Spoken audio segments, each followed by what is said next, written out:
Welcome to In a World with Real Media. I'm your host, Brad Burrow. In this podcast, we'll dive into the lives of the most successful people in business. We'll learn how they overcame adversity, took advantage of opportunities, and learned from their experiences. Learn from our experts, get inspired, then go live your story. It's In a World with Real Media. Hello and welcome to the In a World with Real Media podcast. I have a couple special guests today. Christian Arnold from Clockwork. Is Clockwork how we say that? Okay. Yep, you got it. Architecture firm. Yep. Okay. And Eric Kelting. Eric and I, you were on my very first podcast. You realize that? That was your first one? I think it was. Oh, that's scary. I think that was the very first one, if I remember correctly. Okay. Anyway, it was about 2 years ago. I feel like it was a while. Probably longer than that. Yeah. Yeah. Probably pre-COVID. But you and I have worked together. Eric and I have worked together a lot in the past on some. We were kind of going down this legal animation and motion graphics and graphics type work, and we worked together for a little bit, and then that kind of went away. Yeah. And we went our separate ways, and we've recently kind of reunited. And then Christian, you and I have just met here recently in EOKC, right? Yeah. So. Let's first, I think it'd be really awesome for our audience to just hear a little bit about each one of your guys' company, and then let's get into the organization and kind of what that's all about. So Christian, tell me a little bit about your organization. Okay. Yeah. So my name is Christian Arnold, and I'm the founding principal of Clockwork Architecture Design. We think about architecture in a way that like a branding agency approaches their clients. So we try to figure out how we can really get engaged with that client and think about them and advise them and take them through that whole journey as it relates to architecture and design. Started the company, 18 years ago. So been through a couple of downturns, which has always been fun. Got to work with some really cool clients, big clients like Tesla, Google, and then some local favorites like the Royals, Barclay, VML. Wow.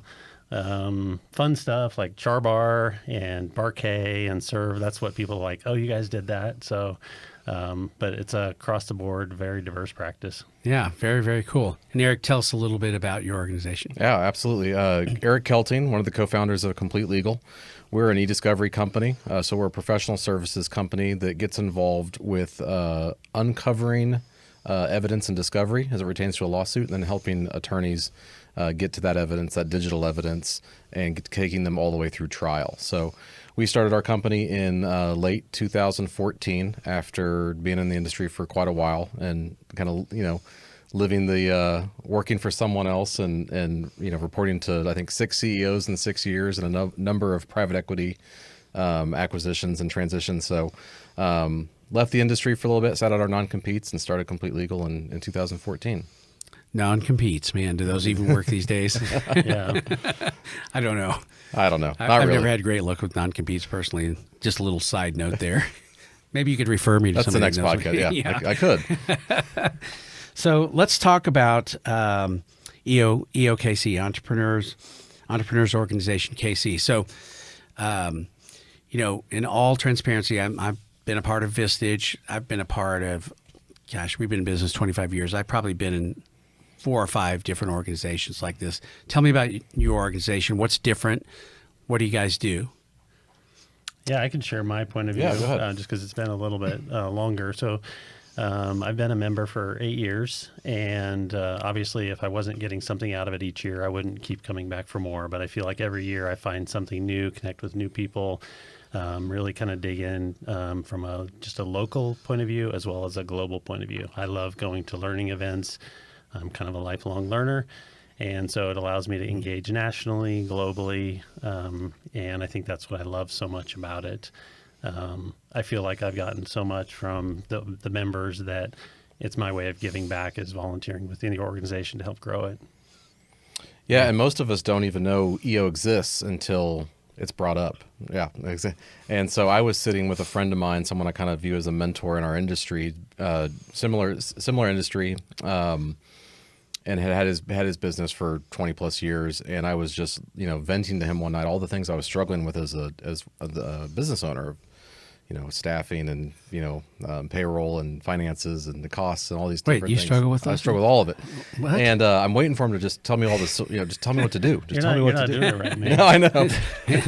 That's another podcast. Get out of here, man. And he sits back in his chair and he says, you know what really helped me? And I was like, what? And he's like, I found this group called EO. And he lives in Houston, right? And so he said, why don't I track down the local contact for the Kansas City chapter and connect you? And I'm like, great. No, solve all these problems in the meantime, please, right? So, Yeah. And what I didn't realize that what he was doing at the time was that he was going to introduce me into a group of peers. An EO is full of entrepreneurs and business owners. Everyone in EO globally, there's 2 requirements: equal share, majority ownership of a company, doing at least $1 million in revenue. And the hope there is that there's a lot of different programs for business owners, from startup to big business and so on and so forth. But for that sweet spot, for those of us that are running that small to mid-sized business and that we're very much kind of on an island most days, and we've got folks coming to our office assuming that we have all the answers, yet we're all doing it for the first time. Every day is the first day the first time you've ever had that day, is that we're finding peers and finding folks like you, Brad, and like Christian and all the other members of EO, and just stripping it down and saying, here's what I'm struggling with. Here's the problem I'm dealing with. What's your experience been like? One of the things I found about small business owners is that they get into small business because they're passionate about something. For me, it was video production, storytelling, and all that stuff. But then you've got legal, Right. You've got HR, you've got, all these other things that are just, honestly suck the energy out of you. Mm-hmm. But there's something really powerful about having a group of people that are kind of like-minded and going through the same struggles. Would you consider EO to be that, something where, hey guys, the other day I got an audit from the Kansas Department of Labor, KDOL. It's like you get something like that in the mail, and it's like your heart immediately drops. Like, I want out. It's like I didn't sign up. Why am I doing this? Right. Yeah. It ended up being pretty easy and came out very favorable for us, which was amazing. But I mean, the initial shock of getting something like that from a government entity. So having somebody that you could say, hey, I got this, what about this? And somebody say, you're going to be okay. Yeah. Yeah. I mean, a perfect example of that was what we recently went through with COVID, right? So we were here, this is something that's not happened before in our lifetimes, or at least in our business lifetimes. And, you start hearing all these lockdowns and things that are happening. What was really cool for me is that I had connected with people in Asia and Europe. And so as I'm talking to those business owners and entrepreneurs in those countries, seeing what they're going through, it's like, here's what's coming. So there was really, it kind of took the surprise off of that. And then obviously once the lockdowns hit the U.S., we were literally sitting around like, okay, now what do we do? Like some businesses were thriving. Some were like, this is, the best time ever. Other businesses were closing. And so what I loved during that time was having that sounding board and saying, hey, what are you guys dealing with? How are you navigating this issue? So it's like, the day-to-day stuff that none of us got taught when we were going through our life journeys that we're figuring out. But then you have these, cataclysmic events. And without that group, that's when I met Eric, was through that. It was like, you really bonded together. Yeah, a similar story. Meeting virtually every 2 weeks. We're meeting as a small group, and you're like, "What's this PPP thing I'm hearing more about? What's this EIDL thing? What did your banker tell you?" And some of the stuff that's more common knowledge now. I mean, it was flying. If you remember, just fast vernaculars and things we've never heard. And government assistance that never existed, and so it was a godsend, lifeline to have other people to bounce ideas off of, and what are you hearing, who are you talking to, and just a group of peers to get through to navigate that. And it was changing every day. It felt like, even the government, you got to do it this way now. You got to do it this way now. Yeah. And it's like creative people, we can't have a hard time focusing on things like that. We can, tell stories and things like that, but working with an accountant to try to figure out, how do I qualify? Do I qualify? Mm-hmm. Yep. I was like, head explode. Kind of yeah, thing. another one, and like the example that you mentioned is another perfect example. And whether it's a lawsuit that pops up, or just dealing with negotiating with a company, like mergers and acquisition seems to be one that's always popping up one way or the other. And so to have that core group of people that just bounce ideas off of and figure out how to support you, because EO is really about looking at your business, your community, your family, and yourself. And all of those things are so intertwined in the life of an entrepreneur. And if you let one of those things fall off, then something else fails. And so it's just maintaining that constant balance and having those touch points every month is super critical. Yeah. So in my notes here, Eric, it talks about EO being the best kept secret. Yep. I didn't know about it. I mean, I've been around for 25 years and I didn't know. And Christian's been in EO longer than me, so he can probably speak to that more. But I know that when I joined EO, that at a global level, there was that, hey, we're the best kept secret. And I think it was that way for a number of years. And I think that our new leadership as an organization, as an association, really hates that. I mean, they look at EO as providing so much value. We have over 17,000 members across the globe. And folks like us, it's amazing. It's a large group of people. And what most of us are experiencing is that we're looking at EO going, this brought me so much value, so much tremendous value. It's helped me in such a great way. Why wouldn't we want everyone to know it exists, right? And especially in Kansas City, there are so many other associations with hemp and the Kaufmans and Vistage, and they all bring value to the community, and they all have a slightly different purpose. And so for us, it's just trying to get the word out. Hey, this is what EO is. And if this makes sense for you at this point in your life, then this is a great fit. And if this isn't a good fit, then here are all these other organizations or associations that might be a better fit. But yeah, just trying to get the word out and to no longer be the world's best kept secret. Yeah, I've got a buddy that's in YPO, and he was telling me a story about how he, as a chief executive officer, he thinks about things very different than if he was a majority shareholder of a company. I think your perspective is different. You've got a different horizon. You're focused on different things. Another friend actually just last week said, until you're writing a check out of your personal savings account to cover payroll, it's not the same thing. So it's just a different gravity with every decision you make. Excuse me, I've got a little heartburn right there. Not that that's ever happened to any of us. Yeah, never happened. Never happened. You've probably put payroll on an Amex before. What are you talking about? Not Amex, but yeah. Or tell me a CEO of a public traded company that put up his house as collateral for an SBA loan. Different deal. Yeah, right. Oh my gosh, you're like it's like bringing back memories. But yeah, at this building that I got an SBA loan on it. I got the loan right at 2008. Do you remember 2008? Oh, good time. Yeah, perfect time, and which immediately put us in a tough position. Fought through, but I mean, we had everything on the line. My house, everything, every piece of equipment, the building, my kids. What it felt like. But the pressure of that, it's like, okay, and things aren't going well. It's like you could literally lose everything. Mm-hmm. And I don't think people understand the pressure that comes with that. And Christian touched on this. I mean, the EO looks at the person as a whole, right? And so I don't know about you two, but I know sometimes, we wear a lot of different hats, and sometimes it's hard to tell when one hat's on and one hat's off, mm-hmm. right? And so you're a business owner, right? And I know both of you are fathers and husbands. Most of our members are, community leaders, involved with various charities, coach sports teams, and our mentor, children. Mm-hmm. And you're just constantly, you're constantly wearing a lot of hats, right?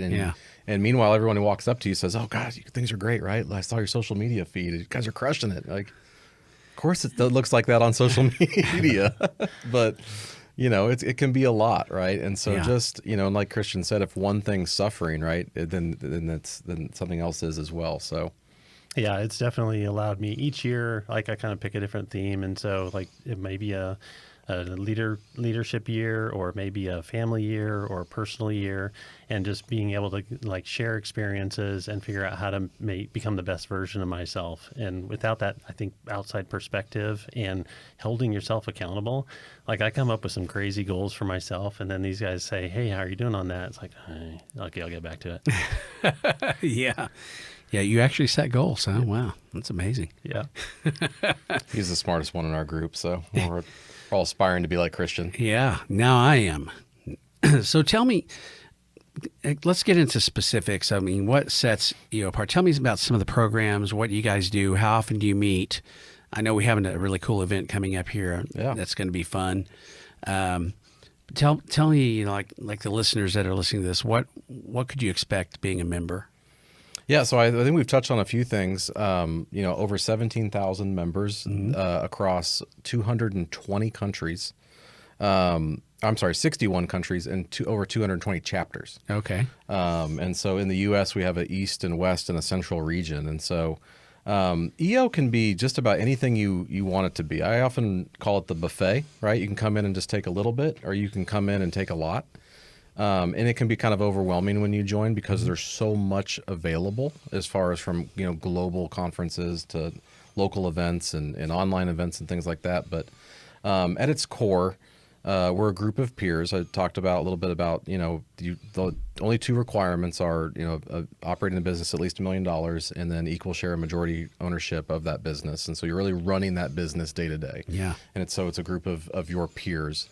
We are broken down. We have a chapter here in Kansas City, and then we meet in smaller groups that we call forums. So I know that vernacular is used by some of the other associations. I think that's used in Vistage as well. But so Christian and I happen to be in the same forum, and our forum happens to be 8 people, and we meet for half a day, once a month, in a conference room, and no electronics. Yeah. No electronics. No electronics. Gotcha. We kind of cheat sometimes, but I don't know about you. But the goal there is to really get together in groups of smaller groups. You really get to know your forum mates really well and share what we call 5%. So we say that the rest of the world gets 95% of you, right? Everything's great. Everything's great. Everything's awesome. There's 5% that you probably don't get to share with your friends, your family, maybe even your spouse. Maybe you're really struggling with something. And so forum is a safe, judgment-free, confidential place for you to bring those issues. And the other thing that makes forums unique is that you're not allowed to dispense advice. You're allowed to share your experiences. And so if you're dealing with something, I know it's really hard. It's a really hard mindset to enter into. How does that work? And we don't always do a great job. But the goal there is that if you've got a problem, that you're able to share it with the room. And if any of us have had a similar experience, then we can go around and talk about our experience and what we learned and learned from it and how we overcame it. The thought being is that we're all type A's. We all read the same books, the same podcasts, and we can all go to a bar and have the stranger next to us tell us what to do, right? I'll read good to great and you'll be fine. Yeah. But if I have a problem and I listen to the way Christian solved it in the past, if I listen to you, Brad, and the way you solved it, I might start to cherry pick little bits and nuggets out of each experience that's shared. And that's going to be a lot more helpful to me than a bunch of people looking back and saying, hey, you know what you really should do? This is what you should do. You should fire that person or whatever the issue is. Yeah, because it's human nature to get defensive. When someone gives you advice, most people want to shut down because they don't want to be judged. But if you're just hearing how someone else dealt with it, then your mind starts to process it differently. And then you can say, oh, not exactly the same thing, but I hear this and piece those two together. And then that's where the cool stuff happens. Do you have to train people that come in? Yeah. New people come in. We go It's through like, training, hey, yeah. you can't say that. Right. Yeah, absolutely. We've got Yeah. some training. We do ongoing training. We have a format we follow for each monthly meeting, so it's not completely just chaos for 4 hours. Yeah, it's got a good structure to it, and everybody kind of interprets it and modifies it to meet their own needs. But we try to encourage kind of a structured approach so that doesn't become just a social or sit around and bitch about stuff. All right. So one of the things that we wanted to talk about, some specific stories. If each one of you could tell us some specific things maybe that you really benefited from. Yeah. Like I said, I love learning, and so I've really made an effort to engage on the national and global level. So there's conferences that happen around the country and around the world. A couple of my favorites are in recent past are San Diego and DC. It's not only, it's like Eric describes it, it's like TED Talks and then social time with other entrepreneurs. So it's kind of a cool Sounds like a lot of fun. Yeah, they're really amazing. And it gets you to, exposure to A-list, top level performers. I think some recent ones that I went to, there was George W. Bush was at one, podcaster Jocko Willenick was at one, Lance Armstrong. One of the ones that I loved hearing about was Jesse Itzler. So he's a crazy founder. His wife is Sarah Blakely, who founded Spanx. She's an EO member in Atlanta.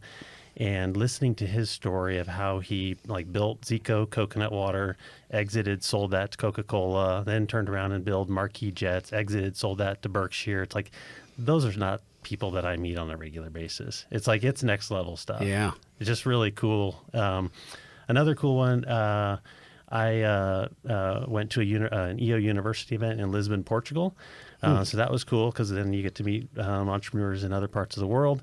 That transpired into an introduction to a firm that was based in Portugal, and we ended up doing a joint venture together. Did you really? Wow. Yeah, so it's just I just love that part of Yeah. the journey. Very cool. What about you, Eric? Yeah, similar. Access to some amazing speakers. I mean, we've had the founder of UGG Boots come in for just the Kansas City chapter and speak to an event here we had in Kansas City. Did you guys all get free boots out of the deal? Or? There were some free boots after the fact. But I mean, he exited that company. Literally grew that from scratch into a multi-billion-dollar company, and he just in his lifetime, and just amazing story. But I mean, we do events like that at the local level. Had an opportunity to listen to Magic Johnson speak virtually to EO, and I'll get a chance to see him at a conference here this fall. He'll be speaking in person in Detroit. And so it's just access to just amazing speakers that you normally wouldn't have access to. Upcoming, we've got Bear Grylls and Sir Richard Branson. So it's just like, it's just I think it's fascinating. Usain Bolt was one. Jane Goodall. They have what they call the Powerhouse Series, and so those are virtual events, and so we get some really big, heavy hitters that will be able to come on and do kind of a live stream to just EO members and get moderated by an EO member. So do your forum go to these together? Or do you guys all go to this? Some forums. So it kind of there's like Christian said, there's regional conferences and there's global conferences, and forums will travel. Not only will we do a retreat for fun sometimes, but we will sometimes. Some of the forums will coincide with a conference and do a couple days in a city and have some fun, and then attend one of the conferences. Awesome. Tell me about some of the. I know we've got the event coming up here. What do you guys have in mind for the Kansas City, as they call the chapter? Yep. What would you like to see happen in Kansas City? I know you want it to grow, but I mean, what's the vision for what that could be? I think we're focused on growth, and this is an interesting topic in a lot of EO circles, which is, don't grow for growth's sake. I think entrepreneurs were hardwired to always want to grow things. And I think EO is really focused on growing while maintaining the quality of member and the quality of the member experience. But some healthy growth is good, right? So it broadens the network, it expands the network, it gives more forums, more peers to talk to. And when we come to the KC events, there's more people to hang out with and meet. If half of your members show up to an event, which is a good turnout. If you're 40 members, it's only 20 people. If you're 80, that's 40 people, right? It's so simple math. So, I think we're focused on growth right now. I don't know what else. I know there's a lot of other local initiatives, but that's probably the biggest one. Yeah, it's just awareness and making it available. We both talk about how for the longest time we felt like we were on an island, and there's no need for entrepreneurs to feel that way. There's resources. We have great resources here locally, and then to be able to tap in, like I keep saying, nationally, globally. So it's really just making an awareness to know that you don't have to figure this stuff out on your own. And we're completely self-funded. So with growth comes some additional membership dues, and then with more dues, you can actually can have bigger events, maybe bring in bigger speakers, and so you can just do more, right? And so like Kansas City's around the mid 30s to 40 members. And you look at our peers in Chicago or Austin, Nashville's got like 300 members. And wow. Chicago's a couple hundred. And you hear about their budget and the types of speakers that they're bringing in. It's a very different experience for a member in Chicago versus a member in Indianapolis or Kansas City or Tulsa. So what are your roles in the Kansas City market? Christian, what's your role? So in the past, I've served on the board for a number of years. I was a past president. So Kansas City has a board then? Yep. Okay. Yep. And then, and right now, they just haven't asked me to leave. So I'm just I'm just here to help. He's our elder statesman. He's our Yoda. Look, he served as president.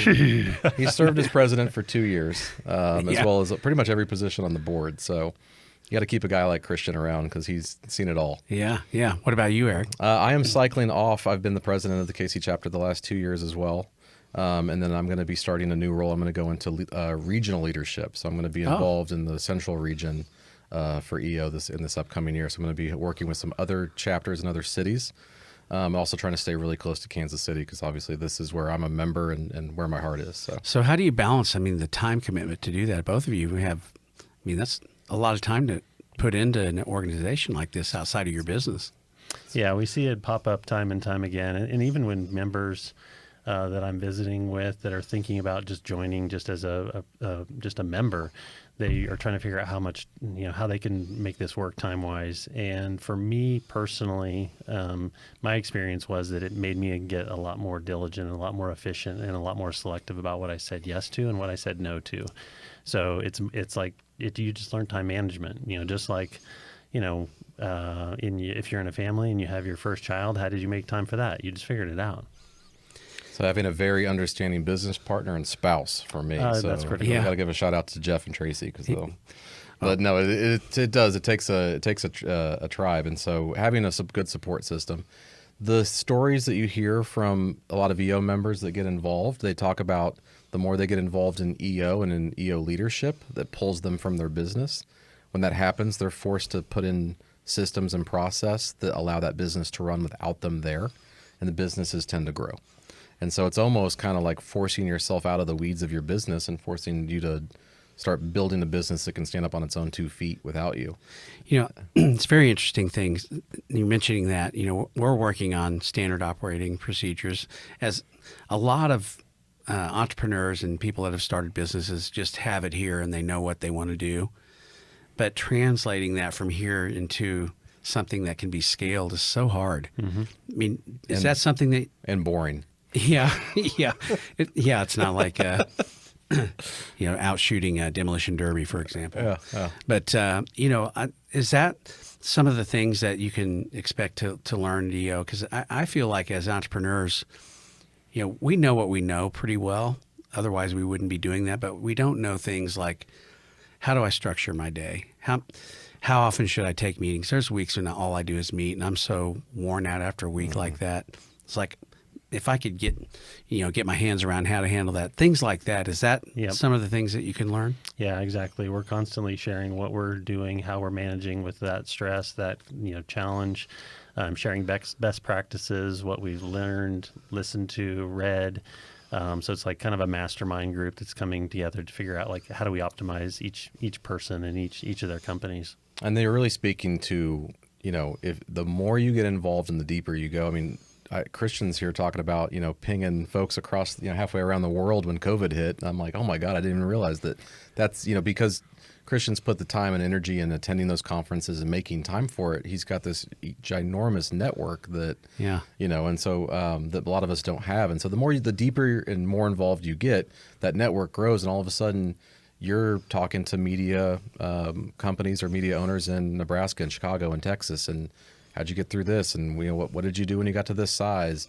And so, we can focus on learning about your business specifically, your industry, as you meet others, but also just some of that stuff's kind of generic. Time management and stress management, all those types of things can be industry agnostic. So yeah, and so much of it comes down to like, how do you help develop your team and the people that you're working with on a daily basis, and empower them and position them for success, because that ultimately starts to free up time so that you can then focus more strategically or go after new business pursuits, or really think about how you're going to invest that as your most valuable resource.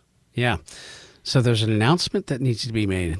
Does that sound sound like something? Yeah. So we've talked a little bit about the regional conferences. So the central region, the U.S. central region for the U.S. We have an annual conference called Eccentric, right? And so that could be hosted in any of the 23 chapters in the central from Minnesota down to Texas.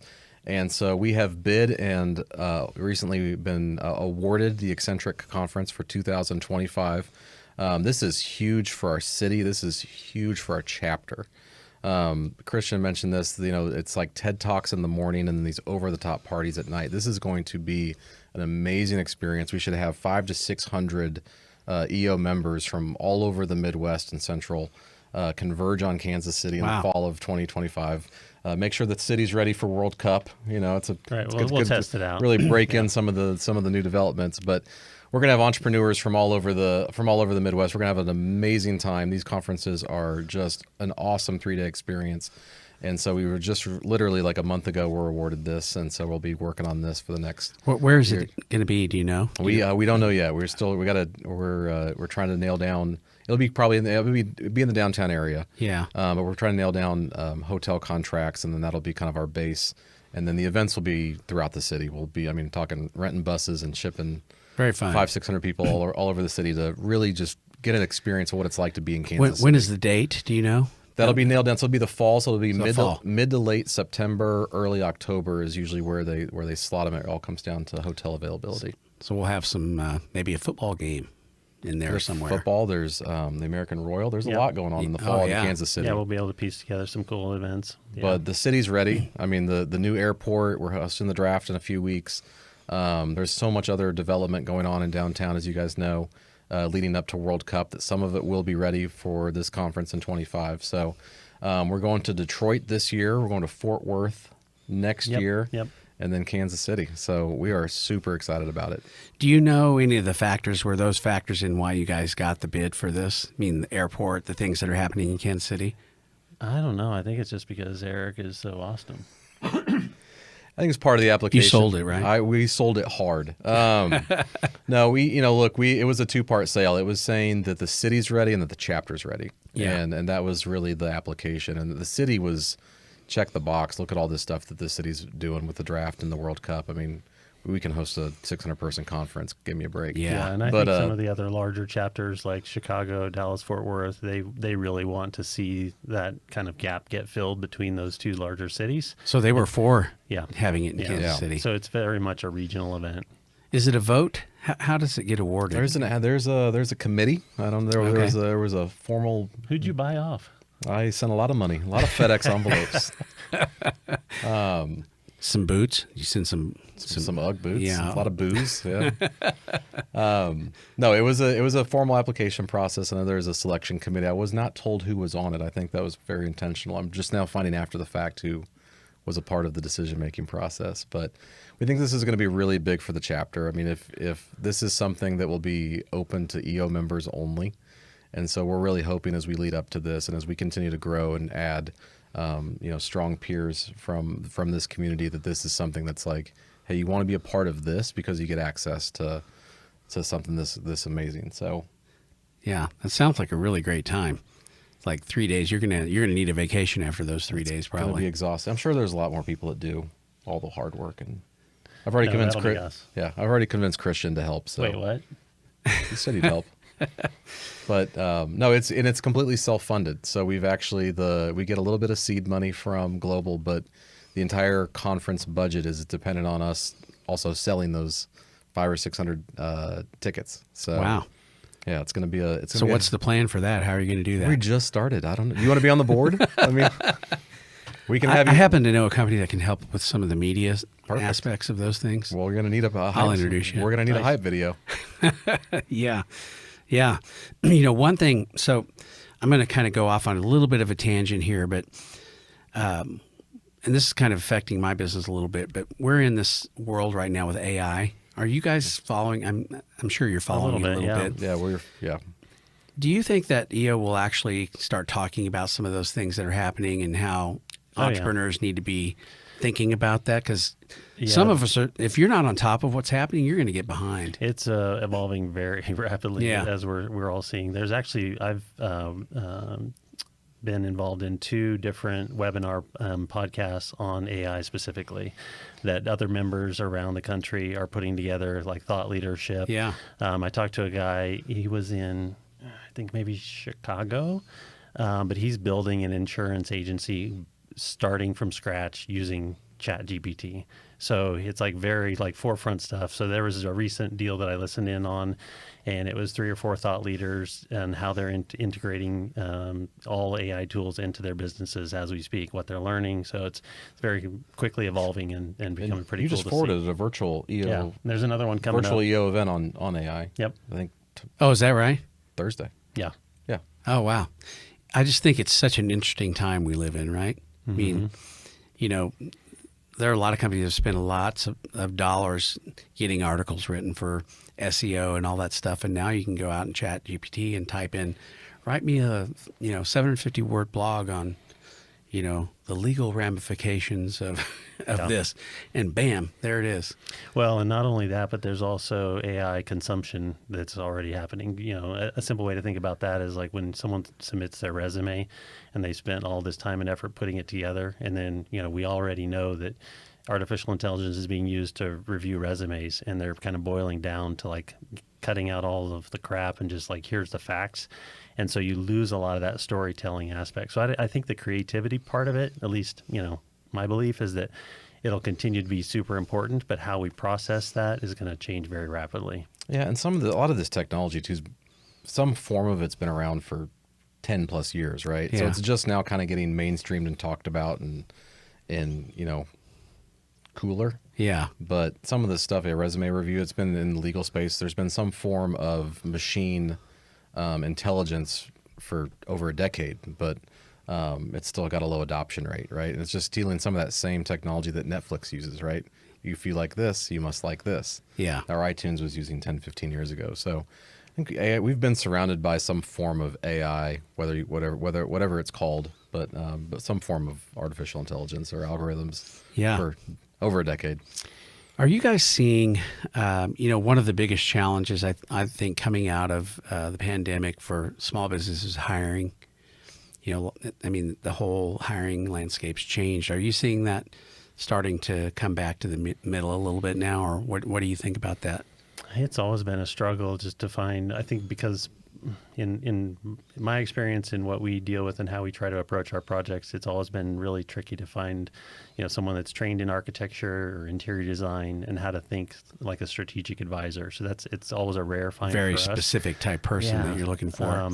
I personally haven't seen that change or evolve rapidly. I think, as companies were, working remotely and then starting to come back, figuring out what that hybrid model looks like. We always operated our business that way. We always, placed trust and freedom with our team. And so it really didn't change that dynamic. So, but it's probably a little bit of an anomaly. Yeah.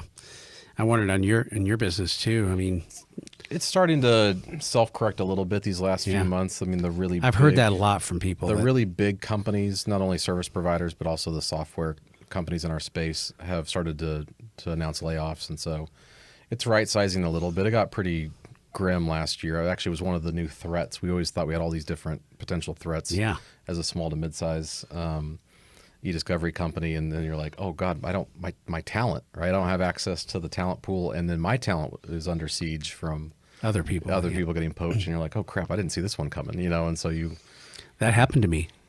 I mean, one of the big companies here in town, it's a pharmaceutical rep. They do advertising. Took my animator and doubled his salary. Yep. So it's like you can't compete. And I was at a couple of these larger conferences. I mean, that was a conversation topic with several EO members about different industries. And for me, it was finding a couple lawyer members, and so we were talking about law. And so met a couple members in a couple different cities. Same thing. Like, I'm losing associate attorneys; their salaries are being doubled. I can't compete, and so. So that's the kind of thing. That's why I kind of went that direction. Just circling back, I feel like this organization could really benefit small businesses when things like that are happening. Bombs are exploding, and you're like, oh crap. And we just had a learning event that was really focused around defining your core values and your culture, and not just like some stickers on the wall, but like really making decisions in your company, who you're hiring, and like letting that be a guiding principle, because that's how you start to compete when you have these kind of large faceless global organizations, or how do you differentiate? And that's one of the ways to differentiate is like really be intentional about the type of culture that you're wanting to build. Yeah. And this is a great photo board. I mean, that's the event that Christian's referencing is that top left, and that was actually an event and then a workshop the next day with Will Scott, the Gift of Culture. And we've got some speakers up there that we've had in Kansas City. Then there's a couple of retreats, looks like a hike, and Christian and I, not skiing, but sitting on the side of a mountain drinking beer. Yeah. That's a very important part of skiing. That's a big part of that was a big part of it. But the conference down in the Eccentric conference down in New Orleans a couple of years, and Day at the K, and event I think that was in Miami with some Chicago members. So Oh yeah, looks cool. it's a good snapshot of kind of what you can expect as an EO member. Just access to a lot of really cool experiences and learning events and connection. Really, just connecting with peers. I noticed that those shots are under collaborative learning. I guess I'm not really sure is that what why. that is over on the right? Those pictures over there. A lot of learning. It's all learning. Yeah. Sometimes it's what to do, and sometimes it's what not to do. Yeah. Christian and I learned that we couldn't ski very well anymore, so it was one run, sit and have a beer. One run, sit and have a beer. Right. Let Know your limitations. Yeah. Let your body Pace recover. yourself. That was what it was. By the end of the day, you had a pretty good time. A great time. And maybe you learned something. Can't ski all day. That's what we learned. All right. Well, let's go ahead and wrap up. I wanted to just have you guys kind of each give us, just give us the why should an entrepreneur do this? Why should we be looking at this? Yeah, like I said, for me, it's been life-changing. So, it's made me a better leader. It's made me a better father. It's made me a better husband. So if someone's looking for those things, it's at least worth looking at. I looked at all the organizations that were available in the city. And for me at that time, this is what made sense. And so it's definitely worth checking out. Eric, what do you think? Yeah, for me, it was, I always say it was one of the best things I've done for myself when I joined. Probably the best thing I've ever done for myself professionally. And it gave me a group of peers to talk to. It got all the stuff out of my head. I don't talk about the company as often at home, which gives my wife some relief. Yeah. Which I think is good for both of us. But just it gives me a group of people I can talk to, bounce ideas off of, and really learn from. I wanted to be an entrepreneur my whole life. And Jeff and I took a risk in 2014, but we'd never done it before. And we learn something every day or go through a different experience every day, similar to what you were sharing about your audit, and stuff comes at you quick. And so just to have a group of people that you can connect with. And like Christian said, it's not for everyone, and everyone there are a lot of associations in Kansas City that have a different purpose. And so I always encourage entrepreneurs and business owners to reflect on what they need at that time in their life, and then make sure they find the association or group that makes the most sense for them. So yeah, great. I'm an entrepreneur. I want to join. What's the process? Yeah, our website is EOKansasCity.com. And maybe on this podcast, maybe we can post some contact information. Yeah. But we've got an amazing chapter manager. So the chapter actually has a part-time person named Loren, who's awesome. She actually runs the chapter. They call us presidents, but we don't really do anything. Loren is a huge asset, and we've got a board of directors. We've got a membership chair and a process that we can start. But we'd love to get that contact information out so people can connect. So yeah, and there's an application on the website, and that kind of kicks off everything. Awesome. So in closing, I always have everybody on our podcast do the movie voice. So you guys have to do the In a World with Real Media, and this could launch your voiceover career. So Christian, if you want to go first, all right, you just got to get really close to the mic and really do the low, in a world. Okay, go ahead. In a world with real media. that's pretty good. Yeah, that was. He's got the bar up I there. thought he was going to lean in and go, new news. wrong podcast, bro. In a world with real media. That's all I got. That was way better. That was pretty good. not as good as this guy. You guys might want to get an agent. I'll hook you up. Actually, I might And be your voiceless. agent. Yeah. Right. All right. It's the In a World with Real Media podcast. Thank you for joining us, guys. Be sure to subscribe. Watch it on YouTube. Send it to your friends. Make your wife watch it. Whatever. We want you to Put it on TikTok, whatever, all those places. whatever you do anymore. Yeah, whatever it is. Yeah, we're learning every day. Thanks for joining us, and we'll see you next time. This has been In a World with Real Media. Thanks for joining us, and be sure to subscribe on iTunes and follow Real Media on Facebook, Instagram, and LinkedIn so you never miss an episode.